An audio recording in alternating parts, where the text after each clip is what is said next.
L'emploi idéal existe-t-il vraiment? Alors si tu es à la recherche d'un emploi, laisse-moi te partager 2-3 petites choses qui vont te permettre de faire évoluer ton mindset, d'appréhender les choses différemment. Voilà, c'est des choses que j'ai moi-même découvertes dans ma propre expérience après plus de 10 ans dans la vie active. Donc ces petites choses-là vont sûrement t'aider énormément, donc reste attentif. Alors déjà, oublie complètement l'idée de trouver le job idéal, le job parfait, le job de tes rêves. Voilà, tu n'es pas en train de chercher le job dans lequel tu vas rester le reste de ta vie.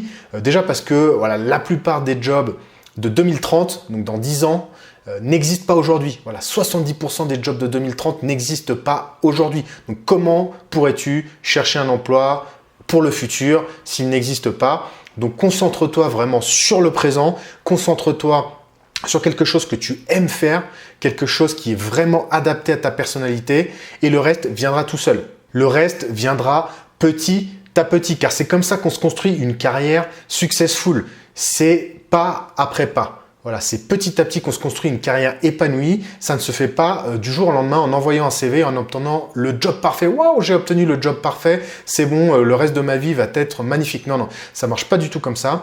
Une carrière épanouie, ça se crée petit à petit. Et c'est justement ce que beaucoup de personnes ont du mal à comprendre parce qu'à notre époque, voilà, on est habitué à avoir tout de suite.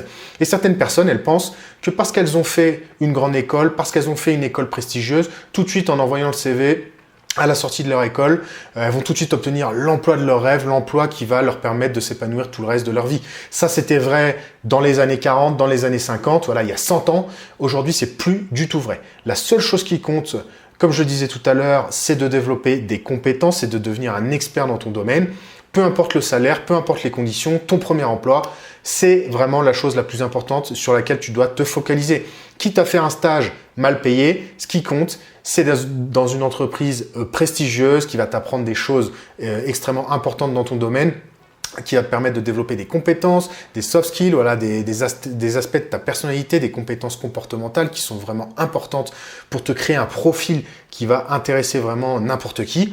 Et une fois que tu auras acquis ces compétences, tu vas pouvoir changer d'emploi et là, tu vas pouvoir commencer à avoir des postes plus intéressants, tu vas commencer à avoir un petit peu plus de responsabilités et c'est comme ça que petit à petit, tu vas t'épanouir et que tu vas commencer à aimer ton travail, tu vas commencer à aimer ce que tu fais et les gens vont t'aimer dans ce que tu fais. Donc voilà, c'est comme ça qu'on se construit une carrière épanouie, c'est pas autrement.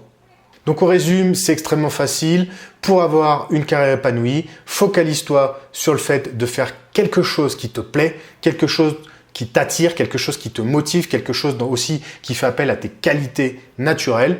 Et en deuxième, focalise-toi sur le fait de devenir bon dans cet emploi. Donc j'espère que cette courte vidéo t'a plu. Si c'est le cas, merci de me laisser un like et de t'abonner à la chaîne si tu veux voir d'autres vidéos comme celle-là. Et si tu veux donner un gros coup de boost à ta carrière, rappelle-toi que je t'offre mes 3 livres qui te permettront d'obtenir la vie professionnelle dont tu rêves. Donc le premier, c'est trouver sa voie en 3 étapes. Donc dans ce livre-là, tu vas trouver des pistes pour découvrir quel est l'emploi de tes rêves, donc quel est l'emploi qui est vraiment fait pour toi, celui qui est adapté à ta personnalité, celui dans lequel tu seras bon ou bonne sans avoir à te forcer. Donc le deuxième livre, c'est 3 conseils pour réussir un entretien. Donc dans ce livre-là, tu vas découvrir 3 choses que tu ne découvriras nulle part ailleurs, que tu n'as vu nulle part ailleurs, qui te permettront de faire toute la différence en entretien, donc notamment en créant du lien avec les recruteurs, même si tu es timide d'ailleurs. Donc voilà, en appliquant ces 3 grands principes lors de tes entretiens, tu obtiendras le poste de tes rêves, même si tu n'es pas la personne la plus qualifiée pour le poste. Enfin, le troisième livre, c'est 6 hacks pour négocier son salaire. Donc, dans ce livre-là, tu découvriras des techniques extrêmement simples pour négocier ton prochain salaire lors de tes entretiens. Voilà, tu apprendras notamment à définir l'intervalle de salaire qui te correspond et tu utiliseras des techniques extrêmement simples pour négocier avec les recruteurs et pour faire face, voilà, à tous leurs argumentaires. Même si tu es timide, même si tu n'es pas à l'aise pour négocier, voilà, en appliquant ces techniques utilisées par les meilleurs négociateurs, tu pourras négocier plusieurs centaines d'euros de plus dans ton prochain salaire. Donc pour recevoir tes livres gratuits, tu cliques sur le lien qui est dans la description de la vidéo ou dans le premier commentaire épinglé. Donc voilà, tu cliques dessus, tu me laisses ton email et tu recevras instantanément mes 3 livres que tu pourras commencer à lire, voilà, tout de suite pour commencer à donner un gros coup de boost à ta carrière. Donc sur ce, moi je te souhaite une belle réussite. C'était Olivier Carlier du blog Mon Coach de Carrière. On se retrouve dans une prochaine vidéo. Ciao, ciao!